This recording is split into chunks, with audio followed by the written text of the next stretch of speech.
It turns out central science didn't have the full picture on sunlight or its essential role in producing the 223 essential compounds necessary for good health.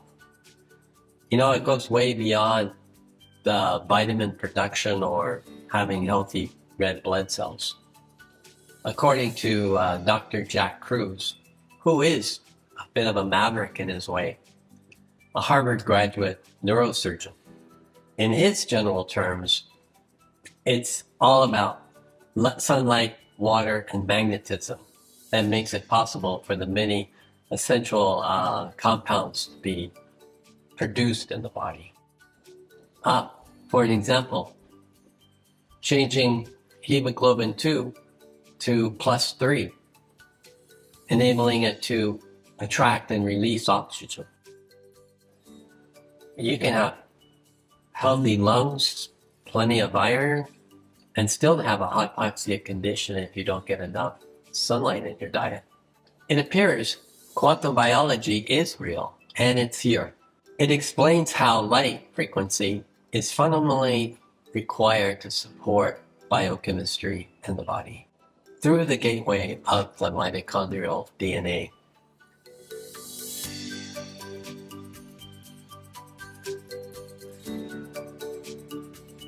This is the living proof that the nature of intelligence is physically manifested in the mitochondrial DNA, forged from generations of evolution and adaptation to the environmental changes as our whole planet goes through all those drastic changes throughout the millenniums. And despite these odds, Homo sapiens are still thriving. It exemplifies intelligence to pull that off. I remember back in the day, it was standard practice for patients to be escorted outside for some time as part of the therapy of recovery. Not so much anymore due to the crazy idea that the sun is bad for their health. To give you a little insight into light frequency, there isn't much blue light in natural sunlight. It's mostly red and higher frequencies of infrared and ultraviolet, which is essential in producing the whole bucket list of essential compounds within the body, as we spoke earlier on. In the past, it was not well understood how artificial light in this blue light spectrum or EMF exposure affected the mitochondria. Well, new studies show it's not good. There is a increased production of spike proteins, blood glucose, and insulin that all lead to blood hypoxia, which negatively affects every aspect of maintaining our strong immune defense system. It's particularly worse in high-density populated areas where there's a greater EMF exposure coupled with living, working, and playing indoors all the time. The real message here is, while the world is still focused on health through diet, or should I say the restriction of diet, the real answer to optimal health is understanding the biochemistry through the window of quantum biology and solar energy. Dr. Jack Kruse, one of the most brilliant minds I've ever come to know, has been challenging this established biology of calories in, calories out to be simply bad science.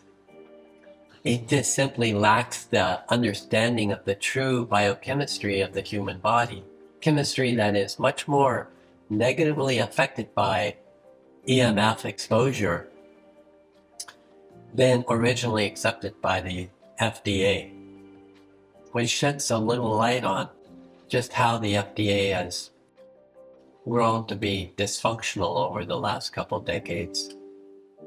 Old and new research shows exposure to these frequencies causes autism in fetal development. High-density populated areas are drowning in a sea of EMF pollution that is bombarding our organic bodies 24/7. These frequencies are simply alien to our organic life. Therefore, the body has no defenses against it. There's no intelligence backing the remedy that we need to produce to counteract the damage that's being done. The truth is, we are in uncharted territories here, which can have serious consequences for the many species on this planet, including Homo sapiens. Pioneers like Roland Van Wyck was right on track. It only took another 20 years for the academic community to catch on. Doctors like Dr. Robert O. Becker, Dr. Alice Cowell, among many,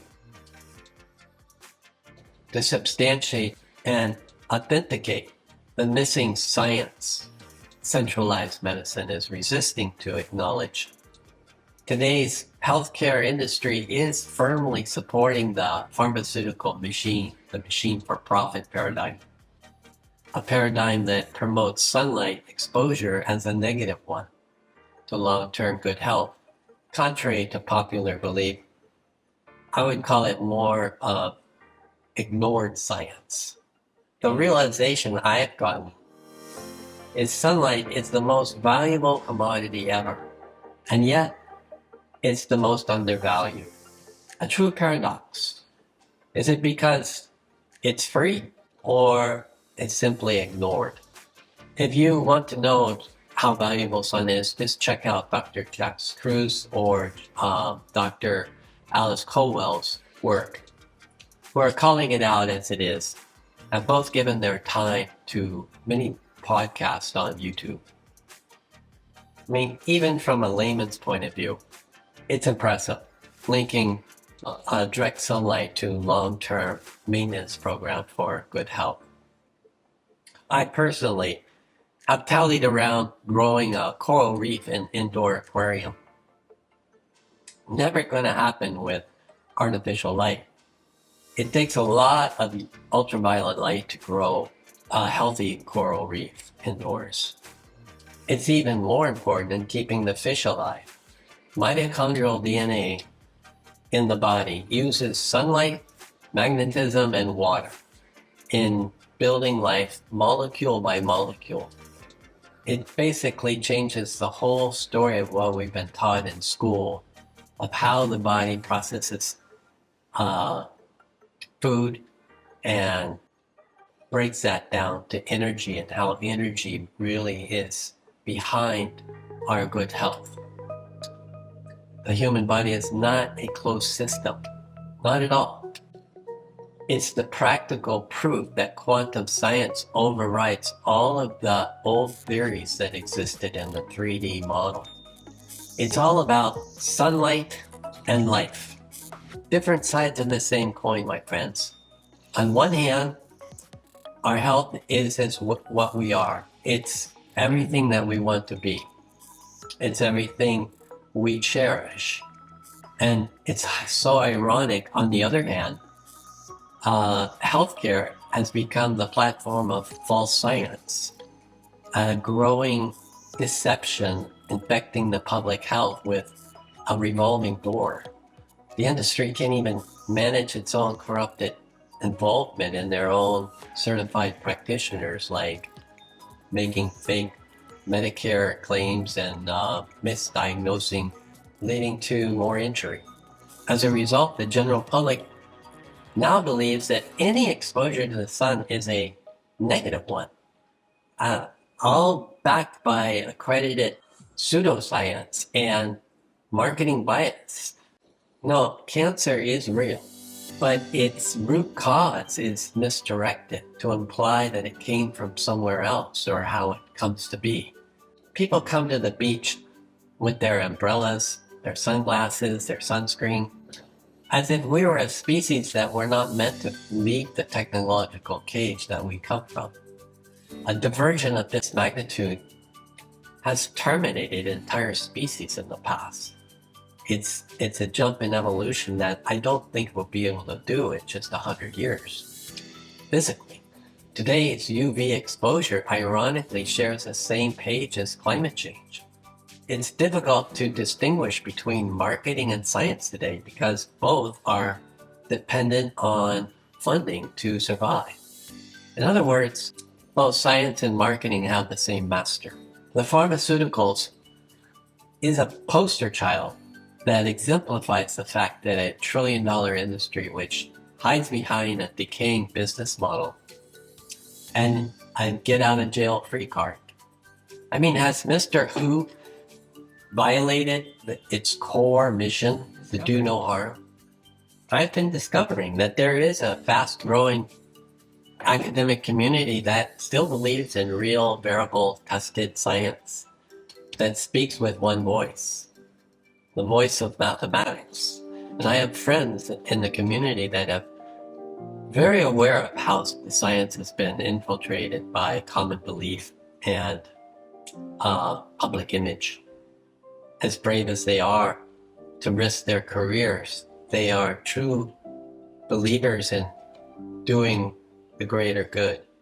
The general public are not aware of the consequences and publicly questioning or not following protocol.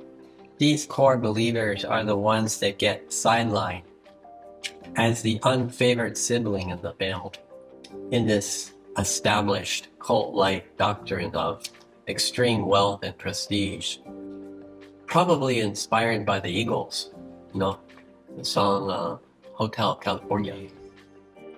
I do believe that there is a windstorm of a crisis coming. I'd go as far as to call it a healthcare revolution. And I'm here to say that decentralized academic voice is getting louder and certainly caught my attention.